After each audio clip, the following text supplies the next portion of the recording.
오늘은 유전자 발현과 관련된 발현을 조절하는 그 기작들에 대해서 공부해 보도록 하겠습니다. 우리 생물은 굉장히 효율적입니다. 경제적이죠. 그래서 필요 없는 것들을 굳이 생산하거나 그렇진 않습니다. 유전자 발현이라고 하는 것, 즉 DNA에서 mRNA가 만들어지고 mRNA에서 단백질이 만들어지는 과정들이 되겠죠. 지난 시간에 배웠던 것처럼요. 자, 이런 과정들은 상당히 많은 자원들을 필요로 합니다. 많은 에너지와 많은 물질들을 필요로 하기 때문에 필요한 상황에서만 그런 유전자 발현이 일어나도록 조절되어야만 합니다. 자, 그렇기 때문에 우리 세포 내에서는 굉장히 이런 유전자 발현을 조절하기 위한 다양한 메커니즘들이 발달해 있습니다. 아마 여러분들이 생명과학 2를 배운 학생들이라고 하면 오페론에 대해서 들어봤을 것입니다. 오페론은 원핵생물, 특히 대장균에서의 유전자 발현 조절 방식이 되겠습니다. 우리가 유전자 발현을 크게 양성 조절과 음성 조절 두 가지로 구분할 수 있습니다. 양성 조절은 음성 조절은 보신 바와 같이 이 억제자라고 하는 서열이 있고요. 이 억제자 단백질이 억제자 단백질이라고 하는 게 있고요. 이게 결합하는 장소가 존재합니다. 우리 그 오페론 같은 데서는 이 억제자가 결합하는 장소가 오퍼레이터, 즉 작동자라고 하는 서열이 있습니다. 자, 이런 억제자 단백질이 평소에 결합하고 있으면은 전사를 하지 않지만 억제자 단백질이 떨어져 나오면 전사가 되는 그런 방식이 바로 음성 조절 방식이 되겠습니다. 양성 조절은 활성자 단백질이 존재합니다. 그래서 활성자 단백질이 결합해가지고 오히려 이제 활성자 단백질이 결합하게 되면은 전사를 촉진하는 형태입니다. 즉 음성 조절은 억제자가 전사를 억제하는 것, 양성 조절은 활성자가 전사를 촉진하는 그런 두 가지 방식이 되어 있는데요. 여러분이 고등학교 때 배웠던 그 오페론 같은 경우에는 이 음성 조절 방식이 되겠습니다. 주로 이제 대장균 같은 경우, 그러니까 원핵생물 같은 경우에는 이런 음성 조절 방식으로 주로 가지만 사실 그렇다고 양성 조절 방식이 없는 건 아닙니다. 고등학교 때 교육과정을 넘어서기 때문에 이 부분이 제시가 되지 않았지만 오늘은 양성 조절에 대해서도 공부해 보겠고요. 진핵생물 같은 경우에는 양성 조절에 주로 의존해 가지고 전사를 하게 됩니다. 자, 이 억제자라고 하는 단백질이 나왔는데요. 억제자가 평소에 억제를 하고 있다가 어떤 물질이 생기면 들어오게 되면, 즉 어떤 대사와 관련된 이걸 그 유도자라고 하는데, 유도자가 물질이 억제자에 결합하게 되면 억제자가 떨어져 나오죠. 즉 유도자는 억제자와 결합해서 해당 전사 과정을 유도하는 그런 물질을 우리가 유도자라고 합니다. 우리가 젖당 같은 경우, 이 젖당 같은 경우에 이제 젖당 오페론에 대해서 여러분들이 공부했을 것인데요. 젖당이 들어가게 되면 젖당으로 인해서 억제자가 떨어져 나오게 되죠. 젖당은 사실 이 젖당 오페론의 유도자가 되게 됩니다. 그리고 젖당 오페론의 유도자인 젖당은요, 젖당 오페론이 발현됐을 때 만들어지는 효소 중에 하나인 베타 갈락토스 분해 효소에 의해서 분해가 돼서 세포가, 특히 대장균 세포가 그것을 자기의 에너지원으로 이용하게 되겠죠. 자, 이 그래프 같은 경우에는 유도자가 존재할 때와 유도자가 사라졌을 때 그 베타 갈락토스 분해 효소의 수준을 보여주고 있습니다. 즉 유도자가 첨가됐을 때 쭉 올라가는 걸 보여줄 수 있죠. 단백질이 많아집니다. 그러다 유도자를 제거했을 때 다시 떨어지게 됩니다. 이런 걸로 봐서는 이 유도자에 의한 유도성 오페론이라는 걸 알 수가 있습니다.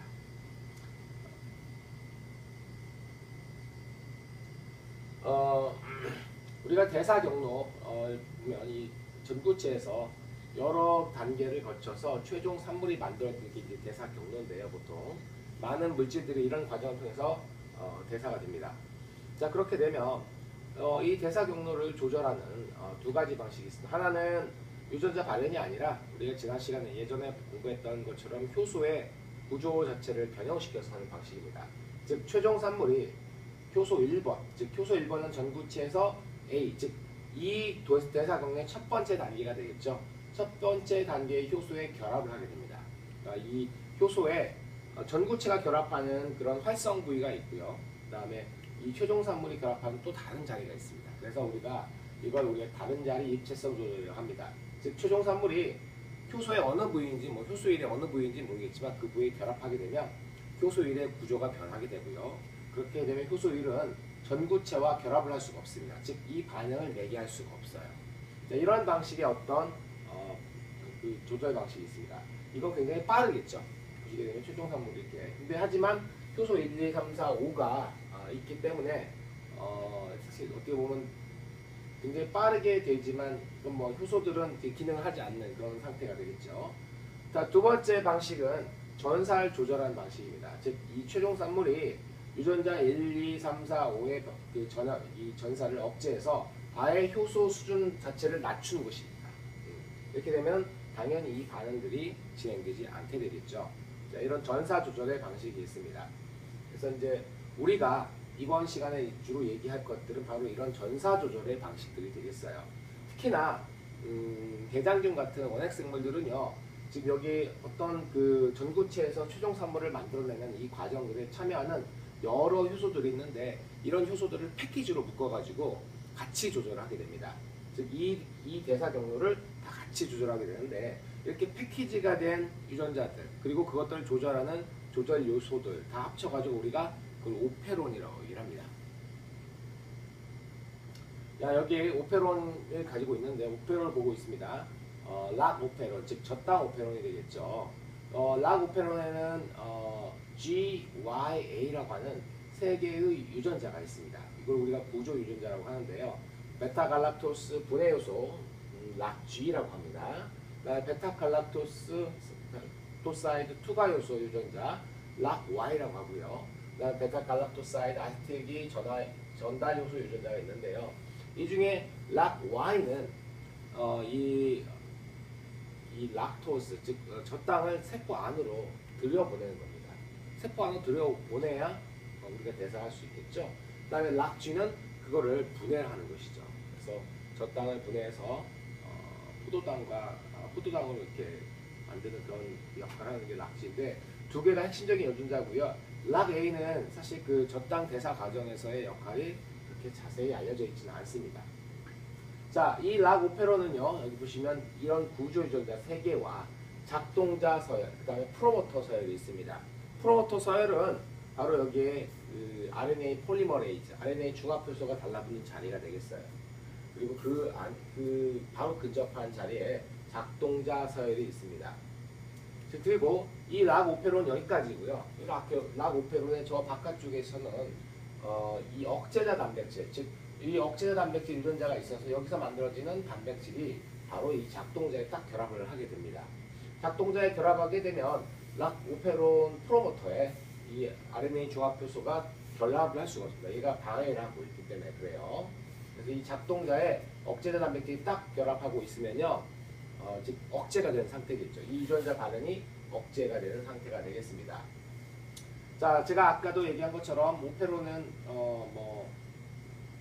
우리가 그 음성 조절되는 음성 조절과 있고 오페론이라네 그 유전자 발현은요 음성 조절, 양성 조절이 있는데 음성 조절에 이제 두 가지 방식이 있습니다. 오페론 중에는요. 그래서 유도성 오페론과 억제성 오페론이 있는데 억제자 단백질 둘 다 이제 음성 조절이기 때문에 억제자 단백질이 관여합니다.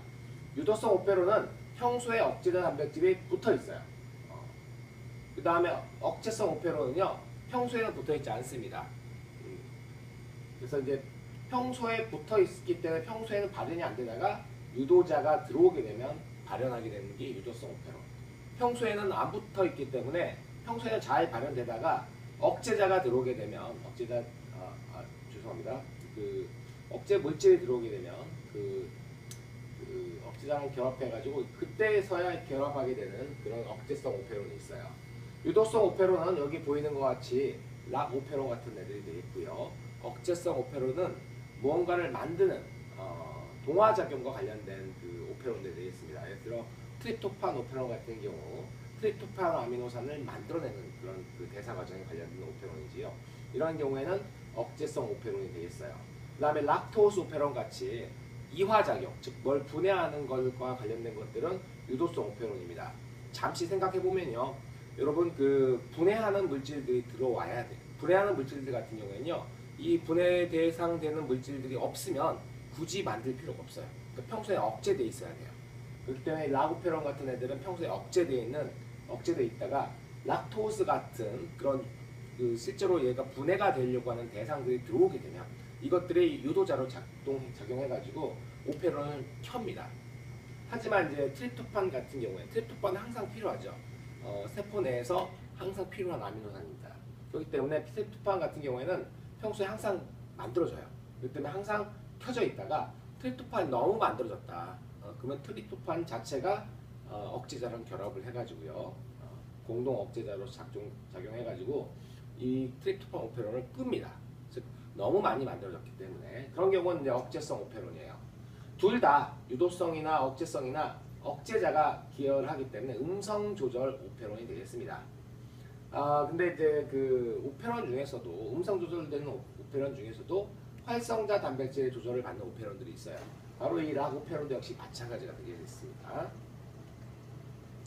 자, 이 저땅이 있을 때와 없을 때 그 상황, 여러분들이 아마 고등학교 때 배웠겠지만 잠시 한번 정리를 해보도록 하죠.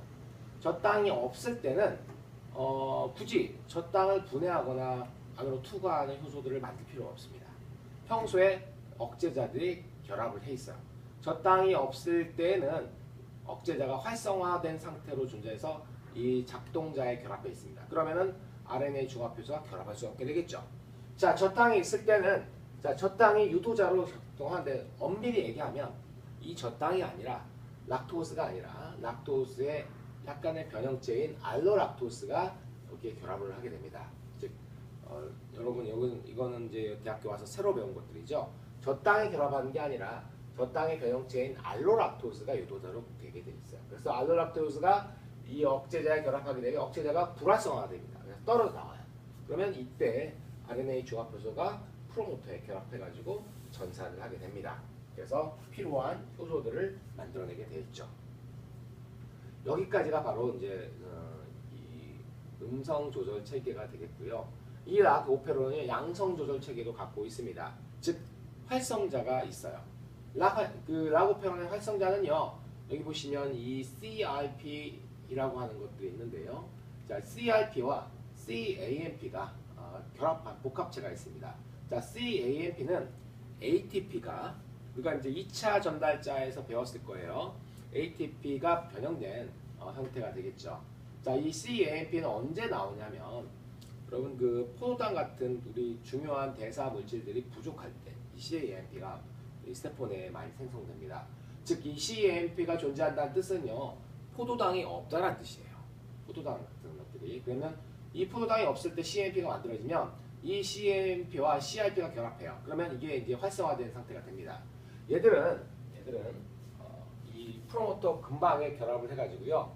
여기 RNA 중합효소가 결합하는 걸 도와줍니다. 그렇기 때문에 활성자가 되겠죠. 활성자. 그래서 전사를 촉진합니다. 자, 이 CRP가 CAMP가 존재하지 않는 상태, 즉 포도당이 굉장히 많은 상태. 이때는 불활성화돼서 자, 이 RNA 중합효소가 효과적으로 결합할 수 없도록 됩니다. 즉 전사가 잘 안 되겠죠. 왜 이런 현상이 있냐면요. 여러분 생각해 보세요. 여러분 좋아하는 음식과 좀 덜 좋아하는 음식이 있어요. 그런데 이제 아주 좋아하는 음식이 없을 때 그리고 덜 좋아하는 음식이 있을 때는 덜 좋아하는 음식을 먹어야만 하겠죠. 그런데 이제 예를 들어 좋아하는 음식도 있고 덜 좋아하는 음식이 있으면 여러분들이 좋아하는 음식을 더 먹게 됩니다. 마찬가지로 세포는요. 락토스와 포도당이 있을 때는 포도당을 선호하게 됩니다. 높은 포도당이 존재하게 되면 젖당을 분해하지 않아요. 근데 이제 포도당도 없고 젖당이 있게 되면은 바로 이 상태가 되겠죠.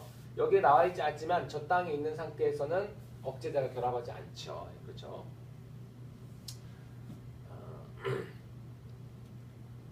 자, 그걸 이제 정리해 놓은 표가 되겠습니다. 즉, 이 락 오페론이 활성화되기 위해서는 포도당이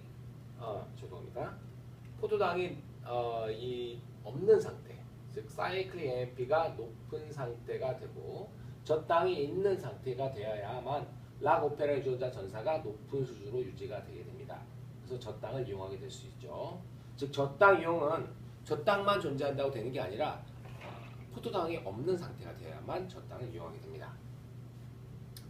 진핵생물 같은 경우에는 원핵생물보다 훨씬 더 좀 복잡합니다. 우리가 지난 시간에 배웠듯이 진핵생물은 자 여기 보시는 것 같이 이 염색질 내에서 유전자 부분이 이제 전사가 되겠죠. 전사가 되고 전사가 되면 이 전사 1차 전사물이 이 mRNA 전구체가 가공이 되게 됩니다. 가공되는 걸 지난 시간에 배웠죠. 그래서 완전한 mRNA가 되면 이것들이 이제 세포질로 나와서 여기에서 리보솜과 만나서 번역을 하게 되겠죠. 즉 보시게 되면 굉장히 많은 수준. 여기 지금 자 1번, 2번, 3번, 4번, 5번, 6번, 7번, 8번 있는데 이 모든 수준에서 조절이 가능하게 됩니다. 그러니까 진핵생물 같은 경우에는 유전자를 조절하는 수준이 굉장히 많아요. 아까 원핵생물, 즉 대장균 같은 경우에는 전사 조절, 즉 2번 단계에서만 주로 수점을 맞췄지만 진핵생물은 이렇게 수많은 단계에서 전사를 조절받을 수 있게 됩니다. 그 하나씩 살펴보게 되면요. 자, 먼저 그 전에 원핵생물과 진핵생물을 비교해 보게 되면요. 원핵생물 같은 경우에는 자, 대사 과정에 참여하는 여러 유전자들이 하나의 집단 형성했죠. 오페론이라고 하는 집단을 통해서 한꺼번에 조절이 됐습니다. 하지만 진핵생물은 각각 유전자들이 멀리 떨어져 있어요. 그렇기 때문에 각각의 프로모터를 가지게 됩니다. 각각 조절돼요. RNA 종합효소 원핵생물은 한 종류지만 진핵생물은 세 종류가 되고요. 주로 우리가 알고 있는 그 단백질을 만들기 위한 그 전사는 RNA 종합효소 2번이 주로 그 담당하게 됩니다. 그다음에 이제 그 프로모터 외에 다른 조절 서열이 있느냐라는 부분에서 원핵생물은 없다고는 못하지만 매우 적죠. 하지만 진핵생물은요 굉장히 많은 조절 서열들이 존재합니다.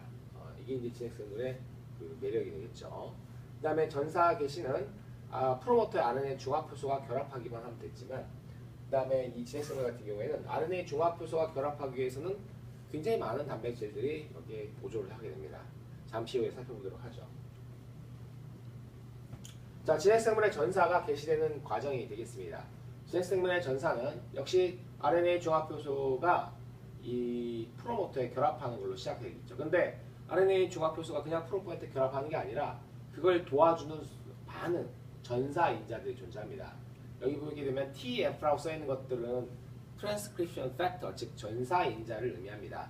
TF2D, TFB, TFF, TFHE 굉장히 많은 전사인자들이 있게 되겠죠.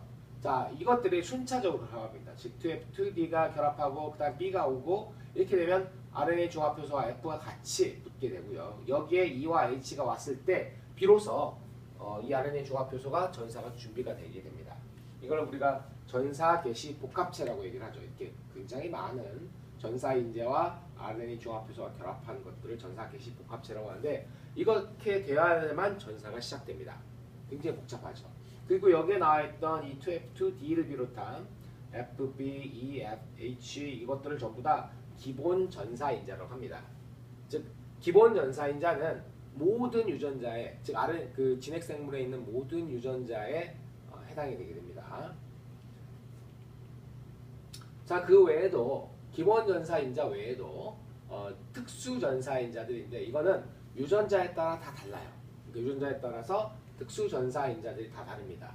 그래서 특수 전사인자 중에 일부는 여기 보시면 프로모터 부위에 다른 프로모터가 좀 넓죠.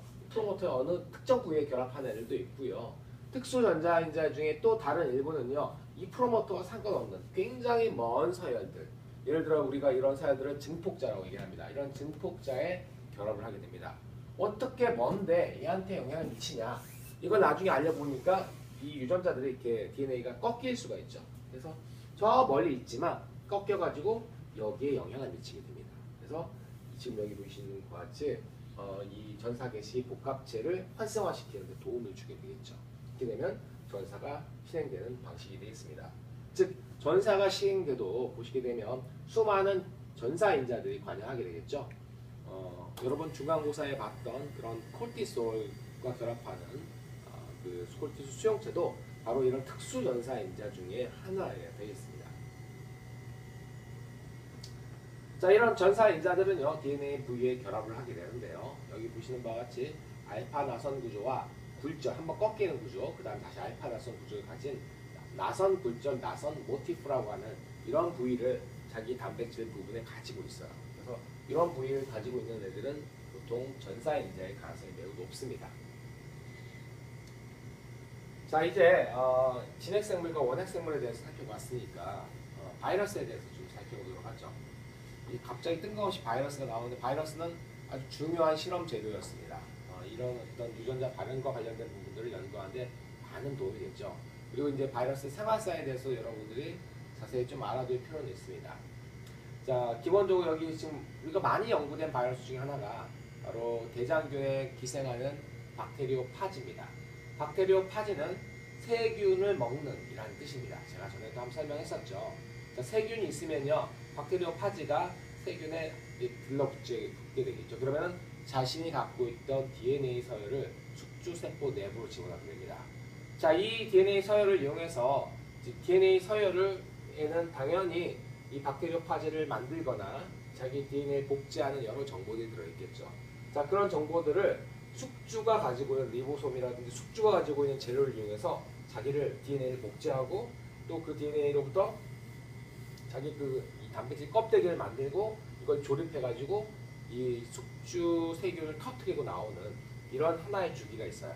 이런 주기를 우리가 용균성 주기라고 합니다. 용은 터뜨리다, 그런 용해시키다 그런 뜻이죠. 세균을 용해시키는 주기예요. 그러니까 용균성 주기는 바로바로 세균들을 죽이게 됩니다.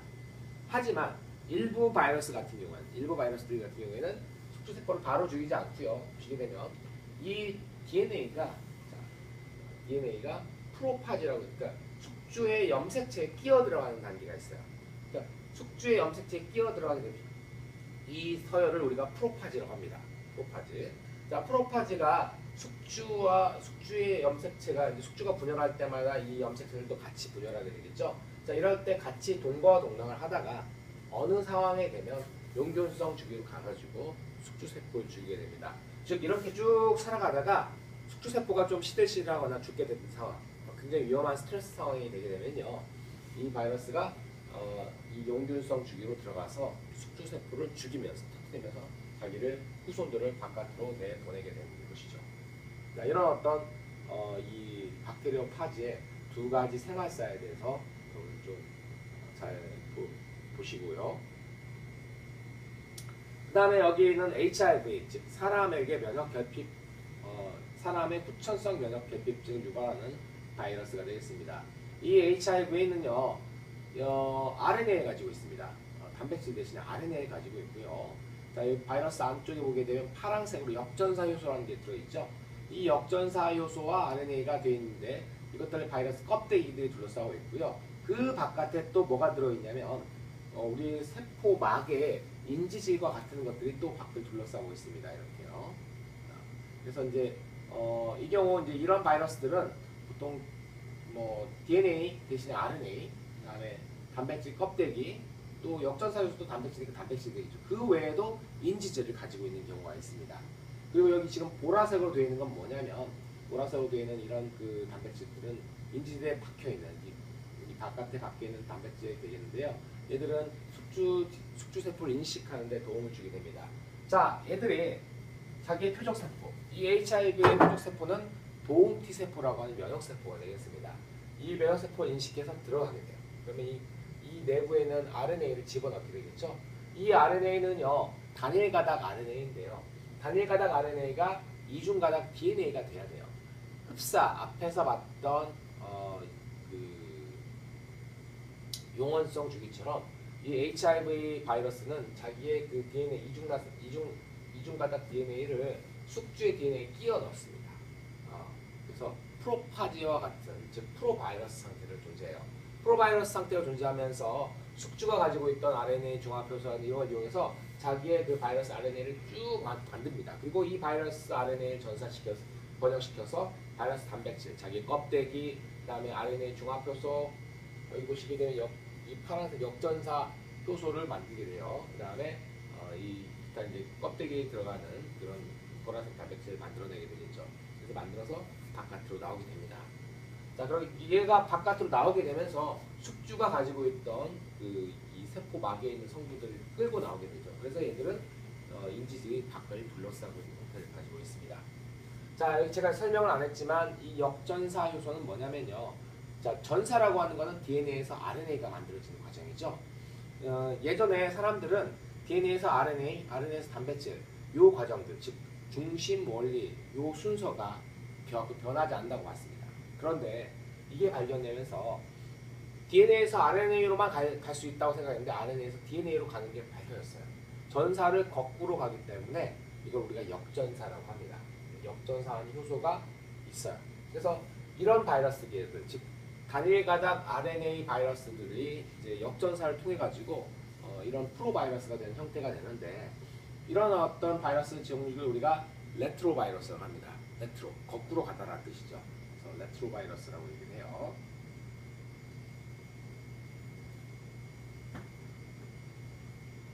자, 다시 이 유전자 발현 조절에 들어가도록 하죠. 자, 유전자 발현 조절에서 DNA 수준에서 이제 일어나는 제가 우리가 계속 전사 조절 얘기를 했었는데요. 전사를 하는데 DNA 서열이 중요했었죠. 아까 봤던 여기 앞에서 봤던 것처럼 얘들이 이제 DNA 서열들이 있죠.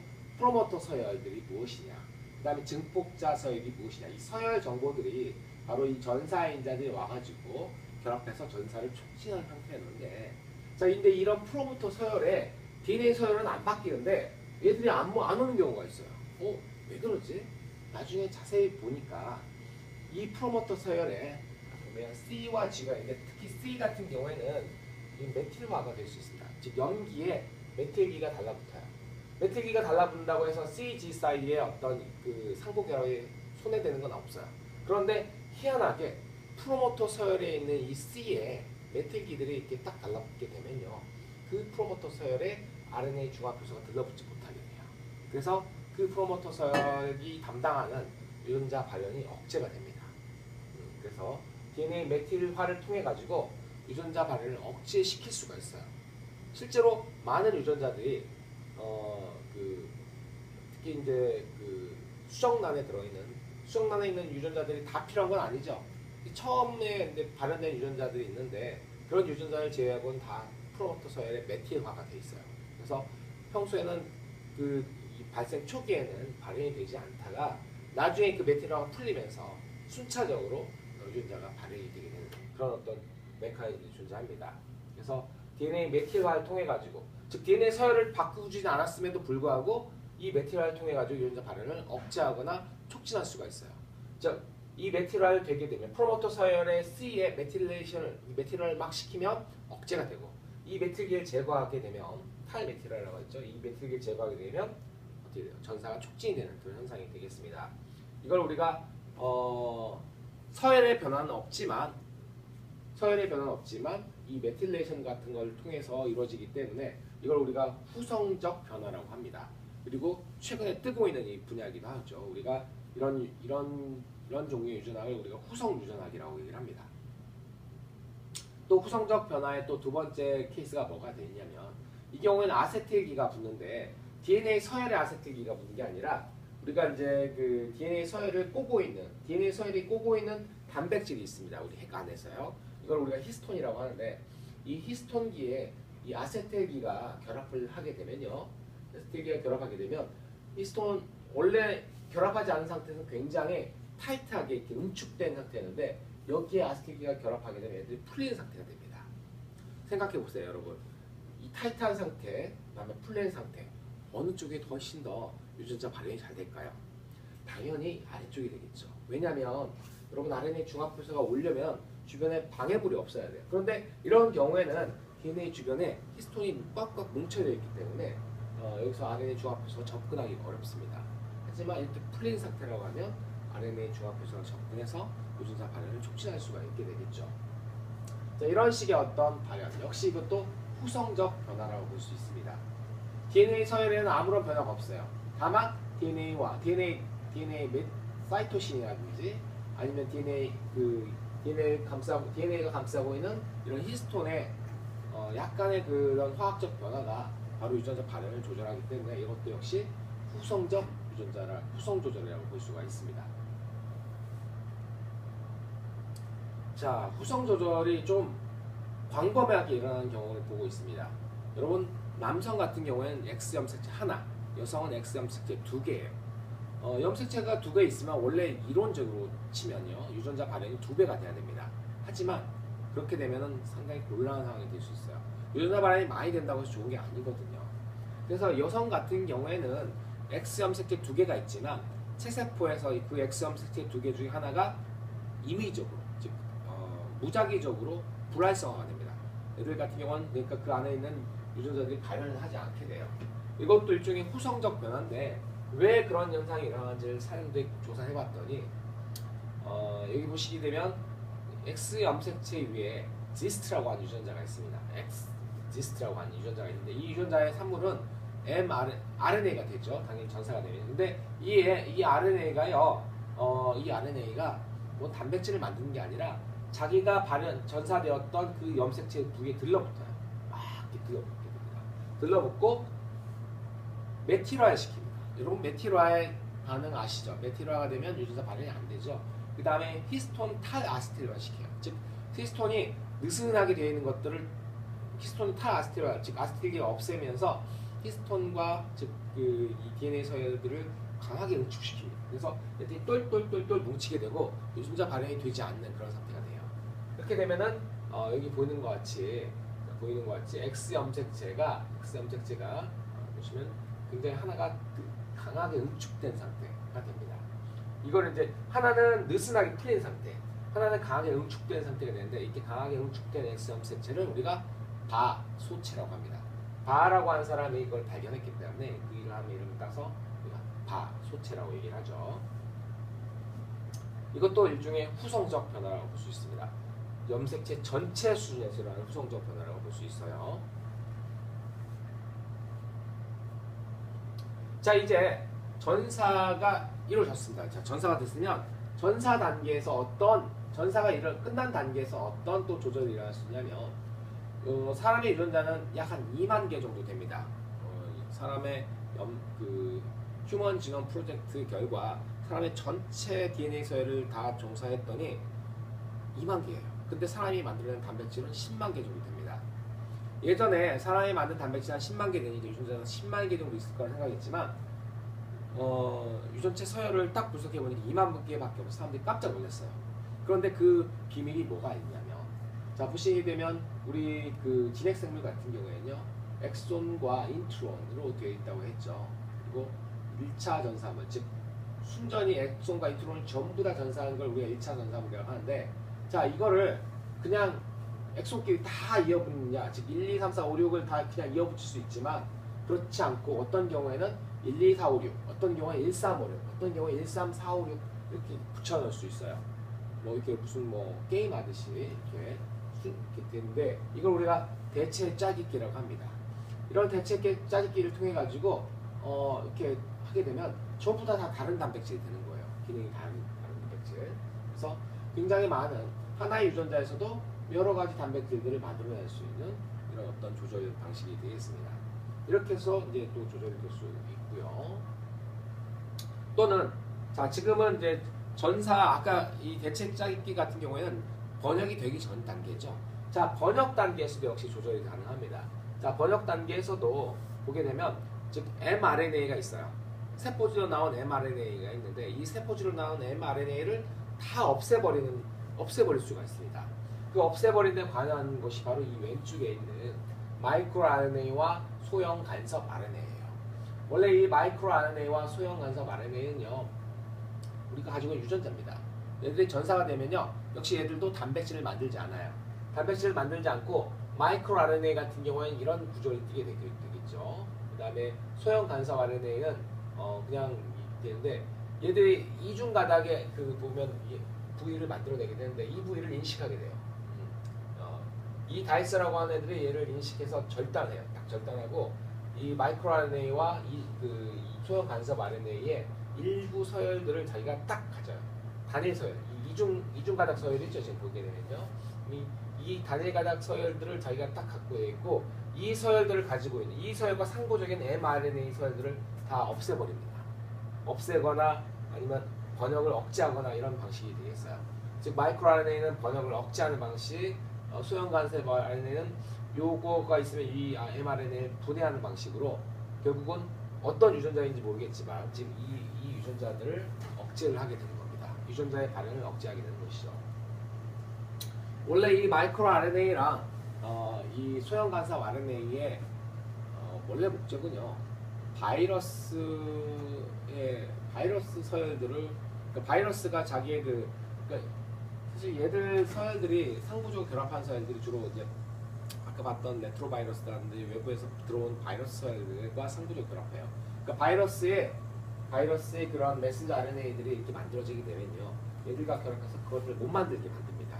그러니까 일종의 우리 몸 내부에 있었던 어떤 그 면역 작용이라고, 세포 내부에 있는 면역 작용이라고 생각하시면 되는데, 이게 이제 굉장히 그 광범위하게, 그러니까 꼭 바이러스 이 서열뿐만 아니라 이런 어떤 자기 신체 내에 있는, 자기 세포 내에 있는 정상적인 유전자의 발현도 역시 억제를 하게 되는 그런 특징들을 가지고 있어요.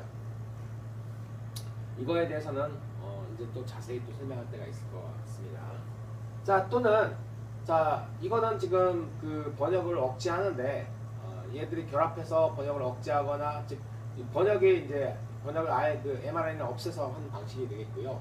어떤 경우에는 만들어진 산물들이 이 mRNA에 결합해서 번역을 억제하는 경우가 있습니다. 예를 들어 이 페리틴이라고 하는 단백질이 있어요. 이 페리틴 이름에서 느껴지지만 철과 결합을 하게 됩니다. 철 이온과요. 자, 그러면 이제 철 농도가 낮을 때는 이 페리틴 이 단백질들이 많이 만들어질 필요가 없죠. 철이 결합을 해야만 얘가 활성을 띠게 되는데, 그래서 철이 없는 상태에서는 이 페리틴이 이 mRNA랑 결합을 해가지고 번역을 억제합니다. 그러면 이제 이렇게 되다가 철 이온들이 충분히 들어오게 되면요, 이제 번역이 계속 되면 되겠죠. 철 이온이 들어오게 되면 이 페리틴과 철 이온이 결합하게 돼서 이게 떨어져 나와요.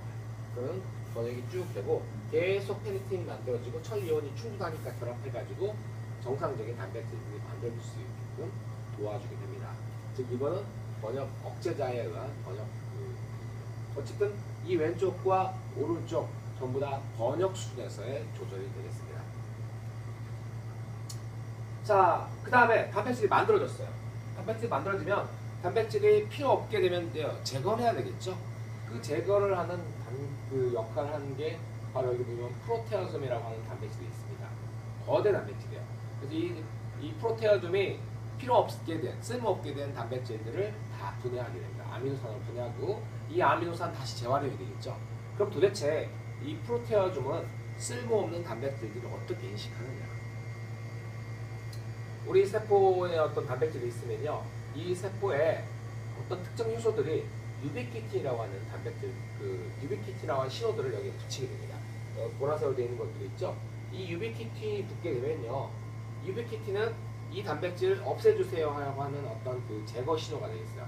이 프로테아솜은 이 유비키틴 신호를 인식해서 이 단백질이 더 이상 쓸모없는 단백질이라는 걸 인식하게 됩니다. 그래서 그것들을 분해해가지고 이제 없애버리는 되겠죠. 자, 이 경우에는 단백질이 만들어진 다음에 어떤 조절 수준이 되겠어요. 더 이상 단백질이 필요 없게 된 그런 상황이 되겠습니다. 자, 오늘 한번 정리를 해보고 수업을 마치도록 하겠죠. 그렇죠? 자, 유전자 발현은 왜 필요하다고 했죠? 그 세포가 경제적으로 살기 위해서 필요합니다.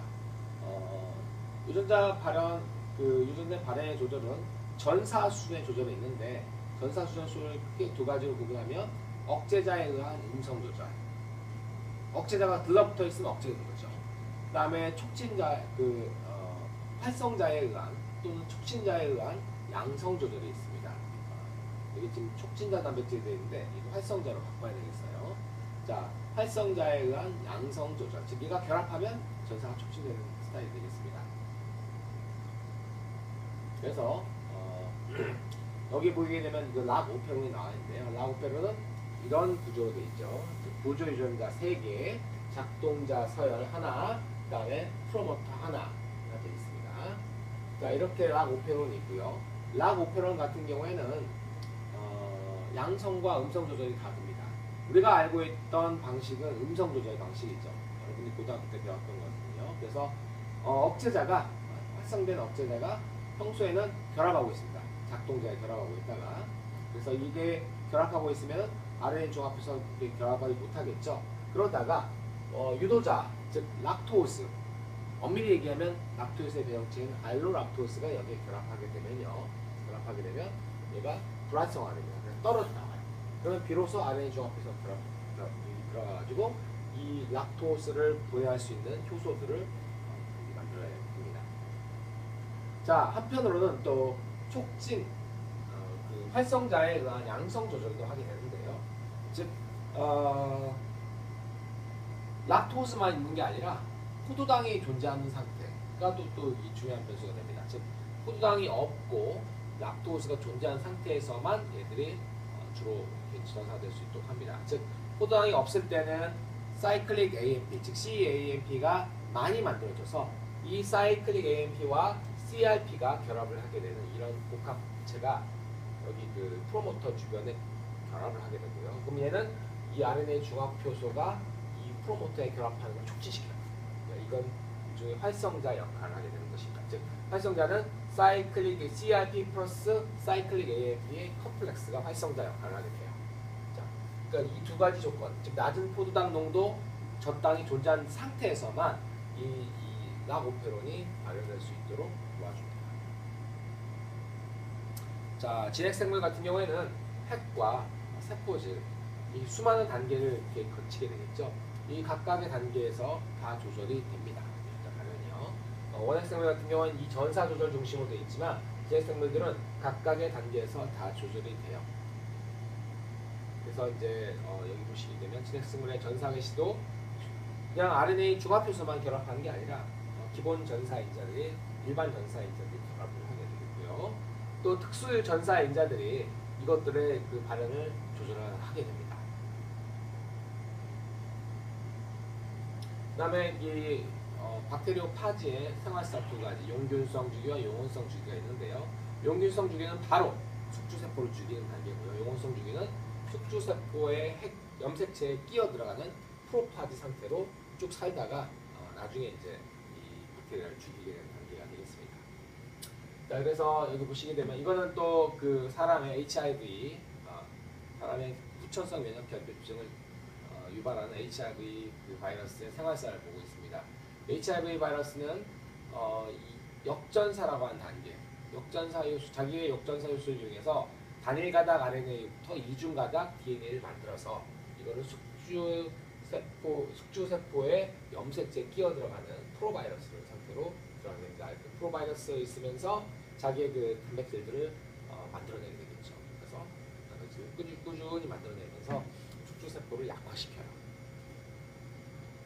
자, 그 다음에 이제 DNA 서열뿐만 아니라 DNA 서열 외의 다른 변화들, 예를 들어 이제 여기 보시는 프로모터 부위의 서열에 사이토신의 메틸화가 되면서 사이토신 메틸화를 일으키게 되면은 이 사이토신 메틸화를 통해 가지고 그 프로모터에 RNA 중합해서 결합을 하지 못하게 돼서 그 프로모터가 담당한 유전자의 발현을 억제하는 그런 DNA 메틸화, 또는 이 염색체 수준에서 염색질이죠. 염색체 수준에 응축된 것을 풀어낸 그 히스톤의 아세틸화를 통해 가지고 풀어내서 그 발현을 촉진하는 방식도 존재합니다. 두 가지 다 전부 다 이 서열과 관련 없는 그 분자의 구조적 변화를 일으키기 때문에 둘 다 후성적 변화라고 얘기를 합니다. 그 다음에 후성적 변화의 가장 대표적인 것으로 X염색체 불활성화를 들 수 있겠어요. 자, 이제 전사가 이제 이루어졌고, 이제 진핵생물 같은 경우에는 엑손과 인트론이 있는데 여러 개의 엑손이 있으면 이 엑손들을 여러 가지 조합으로 짜깁기를 합니다. 이걸 우리가 대체 짜깁기라고 하는데, 대체 짜깁기를 통해서 다양한 종류의 단백질들을 만들어낼 수 있고요.